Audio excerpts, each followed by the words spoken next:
ಸ್ನೇಹಿತರೆ, ಊಹಿಸಿಕೊಳ್ಳಿ, ನೀವು ಪ್ರತಿದಿನ ಬಳಸುವ ವಾಹನದಿಂದ ತೆಗೆದ ಹಳೆಯ ಟೈರ್ ಇನ್ನು ಮುಂದೆ ಕೇವಲ ಕಸವಾಗಿ ಹೋಗದೆ ಅದು ಮತ್ತೊಂದು ಹೊಸ ರೂಪದಲ್ಲಿ ಜೀವ ಪಡೆದು ಮೌಲ್ಯಯುತವಾದ ತೈಲವಾಗಿ ಬದಲಾಗುತ್ತದೆ ಎಂದು.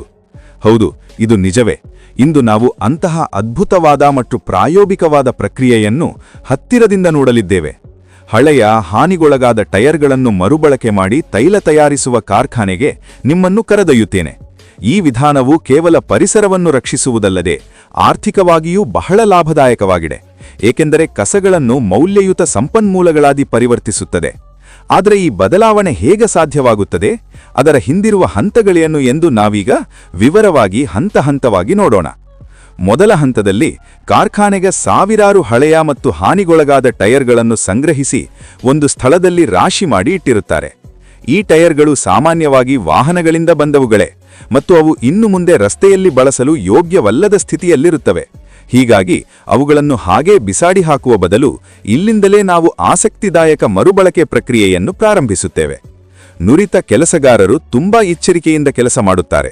ವಿಶೇಷವಾಗಿ ತಯಾರಿಸಿದ ತೀಕ್ಷ್ಣವಾದ ಉಕ್ಕಿನ ತಕ್ಕಡಿಗಳೊಂದಿಗೆ ಪ್ರತಿ ಟೈರ್ನ ಒಳಗಿನಿಂದ ಉಕ್ಕು ಅಥವಾ ಕಬ್ಬಿಣದ ಭಾಗಗಳನ್ನು ಬೇರ್ಪಡಿಸುತ್ತಾರೆ.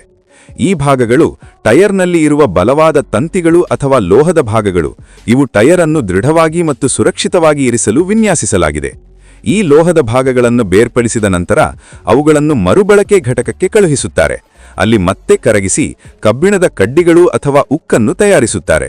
ಇದನ್ನು ಮಾಡುವುದರಿಂದ ಲೋಹದ ಸಂಪನ್ಮೂಲಗಳು ವ್ಯರ್ಥವಾಗದೆ ಮತ್ತೆ ಬಳಕೆಗೆ ಬರುತ್ತವೆ ಮತ್ತು ನಮ್ಮ ಪರಿಸರ ಸಂಪನ್ಮೂಲಗಳನ್ನು ಸಮರ್ಥವಾಗಿ ರಕ್ಷಿಸಿಕೊಳ್ಳಲು ಸಹಾಯವಾಗುತ್ತದೆ. ಮುಂದಿನ ಹಂತಕ್ಕೆ ಬಂದ್ರೆ ಟೈರ್ ಸುತ್ತಲಿರುವ ಭಾಗವನ್ನು ಗುಂಡಗಿ ತಿರುಗಿಸಿ ಕತ್ತರಿಸುತ್ತಾರೆ.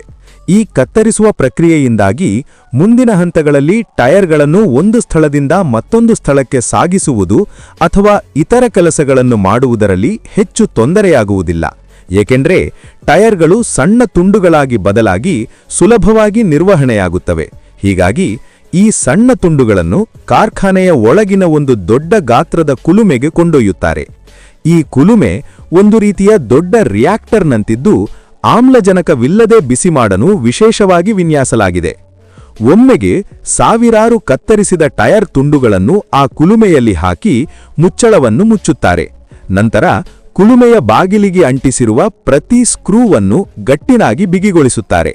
ಹೀಗೆ ಒಳಗಿಂದ ಒಂದು ಸಣ್ಣ ಪ್ರಮಾಣದ ಗಾಳಿಯೂ ಹೊರಗೆ ಬರದಂತೆ ಮಾಡುತ್ತಾರೆ.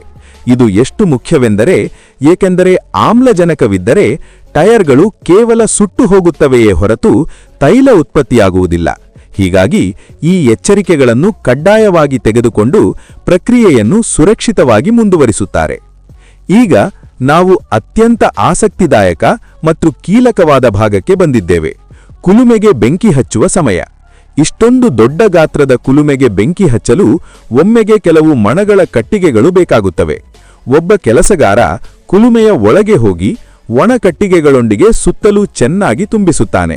ನಂತರ ಕುಲುಮೆಗೆ ಬೆಂಕಿ ಹಚ್ಚಿ ಕಾಯುವ ಸಮಯ ಬರುತ್ತದೆ. ಕೆಲವೊಮ್ಮೆ ಇಡೀ ಕುಲುಮೆಯನ್ನು ಸ್ವಯಂಚಾಲಿತ ಯಂತ್ರದ ಸಹಾಯದಿಂದ ಸುತ್ತಲೂ ತಿರುಗಿಸುತ್ತಾರೆ. ಹೀಗೆ ಬೆಂಕಿಯ ಉಷ್ಣವು ಎಲ್ಲಾ ಕಡೆಗಳಲ್ಲೂ ಸಮಾನವಾಗಿ ತಲುಪಿ ಪ್ರಕ್ರಿಯೆಯು ಮತ್ತಷ್ಟು ಸಮರ್ಥವಾಗಿ ನಡೆಯುತ್ತದೆ.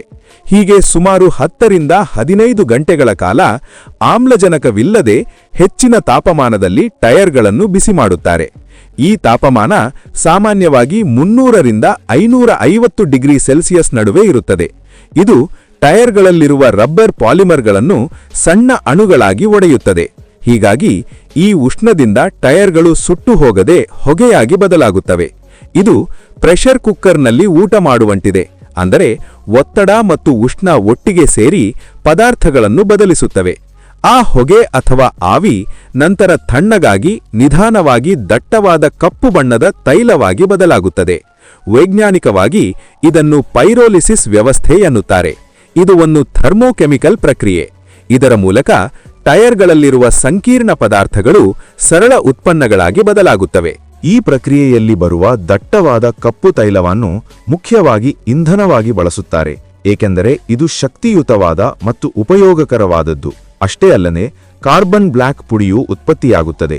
ಹೆಚ್ಚಿನ ತಾಪಮಾನದಲ್ಲಿ ಕರಗಿ ತಣ್ಣಗಾದ ನಂತರ ಈ ಕಪ್ಪು ಟೈರ್ ಪುಡಿ ರಬ್ಬರ್ ಅಥವಾ ಪ್ಲಾಸ್ಟಿಕ್ ಉದ್ಯಮದಲ್ಲಿ ಬಹಳ ಮೌಲ್ಯವಾದ ಕಚ್ಚಾ ವಸ್ತುವಾಗಿ ಬದಲಾಗುತ್ತದೆ, ಏಕೆಂದರೆ ಇದು ಆ ಉದ್ಯಮಗಳಲ್ಲಿ ಕೀಲಕವಾದ ಭಾಗವಾಗಿದೆ. ಅಷ್ಟೇ ಅಲ್ಲದೆ ಆ ಕಪ್ಪು ಪುಡಿಯನ್ನು ಪತ್ರಿಕೆಗಳ ಮುದ್ರಣಕ್ಕೆ ಅಥವಾ ಫೋಟೋಕಾಪಿ ಯಂತ್ರಗಳ ಶಾಹಿಗೆ ಕೂಡ ಬಳಸುತ್ತಾರೆ. ಹೀಗೆ ಅದರ ಬಳಕೆಗಳು ಮತ್ತಷ್ಟು ವಿಸ್ತಾರವಾಗುತ್ತವೆ. ಅದೇ ರೀತಿ ಟೈರ್ ಒಳಗಿರುವ ಉಕ್ಕಿನ ತಂತಿಗಳನ್ನು ಸಂಪೂರ್ಣವಾಗಿ ವ್ಯರ್ಥ ಮಾಡುವುದಿಲ್ಲ. ಅವುಗಳನ್ನು ಕೂಡ ಮರುಬಳಕೆ ಮಾಡಿ ಮತ್ತೆ ಕಬ್ಬಿಣ ಅಥವಾ ಉಕ್ಕಾಗಿ ಬದಲಿಸುತ್ತಾರೆ. ಟೈರ್ಗಳನ್ನು ಕರಗಿಸಿ ಬರುವ ಪೈರೋಲಿಸಿಸ್ ತೈಲವನ್ನು ಉದ್ಯಮಗಳ ಇಂಧನವಾಗಿ ಅಥವಾ ಶುದ್ಧೀಕರಣ ಕಾರ್ಖಾನೆಗಳಲ್ಲಿ ಕಚ್ಚಾ ವಸ್ತುವಾಗಿ ದೊಡ್ಡ ಪ್ರಮಾಣದಲ್ಲಿ ಬಳಸುತ್ತಾರೆ. ಸುಲಭವಾಗಿ ಲಭ್ಯವಾಗುವುದರಿಂದ ಈ ಪೈರೋಲಿಸಿಸ್ ತೈಲಕ್ಕೆ ಬೇಡಿಕೆ ದಿನದಿಂದ ದಿನಕ್ಕೆ ಹೆಚ್ಚುತ್ತಿದೆ ಮತ್ತು ಇದು ಆರ್ಥಿಕ ಬೆಳವಣಿಗೆಗೂ ಸಹಾಯಕವಾಗುತ್ತದೆ. ಆದರೆ ಈ ಪ್ರಕ್ರಿಯೆಯಲ್ಲಿ ಕೆಲವು ಸವಾಲುಗಳು ಮತ್ತು ಅಪಾಯಗಳೂ ಇವೆ ಎಂದು ನಾವು ತಿಳಿದುಕೊಳ್ಳಬೇಕು, ಏಕೆಂದರೆ ಇದು ಸಂಪೂರ್ಣವಾಗಿ ಸಮತೋಲಿತ ವಿಷಯವಾಗಿದೆ. ಟೈರ್ಗಳೊಂದಿಗೆ ತೈಲ ತಯಾರಿಸುವ ಈ ವಿಧಾನದಲ್ಲಿ ಅನಿಲ, ಹೊಗೆ ಮತ್ತು ಕಸಗಳು ಉತ್ಪತ್ತಿಯಾಗುತ್ತವೆ. ಸರಿಯಾದ ತಂತ್ರಜ್ಞಾನ ಮತ್ತು ನಿಯಂತ್ರಣವಿಲ್ಲದಿದ್ದರೆ ಇವು ಕೆಲಸಗಾರರಿಗೆ ಮತ್ತು ಪರಿಸರಕ್ಕೆ ಬಹಳ ಅಪಾಯಕಾರಿಯಾಗಿ ಬದಲಾಗುತ್ತವೆ. ಹೀಗೆ ಆರೋಗ್ಯ ಮತ್ತು ಪರಿಸರ ಸಮತೋಲನಕ್ಕೆ ಹಾನಿಯಾಗುತ್ತದೆ. ಅಷ್ಟೇ ಅಲ್ಲದೆ ಟೈರ್ ಪೈರೋಲಿಸಿಸ್ ಕಾರ್ಖಾನೆಗಳಲ್ಲಿ ಕೆಲಸ ಮಾಡುವ ಕೆಲಸಗಾರರಿಗೆ ಬಹಳ ಆರೋಗ್ಯ ಅಪಾಯಗಳಿವೆ. ಈ ಪ್ರಕ್ರಿಯೆಯಲ್ಲಿ ಬರುವ ಅನಿಲ, ಹೊಗೆ ಮತ್ತು ಆವಿಯಲ್ಲಿ ಸಲ್ಫರ್ ಸಂಯುಕ್ತಗಳು, ಬೆನ್ಝೀನ್ ಮತ್ತು ಇತರ ಹಾನಿಕಾರಕ ರಾಸಾಯನಿಕಗಳು ಇರಬಹುದು.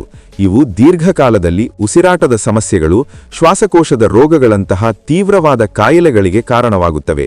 ಆದರೂ ಈ ಅಪಾಯಗಳನ್ನು ನಿಯಂತ್ರಿಸಬಹುದು ಮತ್ತು ಕಡಿಮೆ ಮಾಡಬಹುದು. ಆಧುನಿಕ ಫಿಲ್ಟರ್ಗಳು, ಸ್ಕ್ರಬ್ಬರ್ಗಳು, ಅನಿಲ ನಿಯಂತ್ರಣ ವ್ಯವಸ್ಥೆಗಳು ಮತ್ತು ಸುರಕ್ಷತಾ ನಿಯಮಗಳನ್ನು ಪಾಲಿಸಿದರೆ ಹಾನಿಯನ್ನು ಬಹಳ ಮಟ್ಟಕ್ಕೆ ಕಡಿಮೆ ಮಾಡಬಹುದು. ಹೀಗೆ ಪ್ರಕ್ರಿಯೆಯನ್ನು ಮತ್ತಷ್ಟು ಸುರಕ್ಷಿತಗೊಳಿಸಬಹುದು.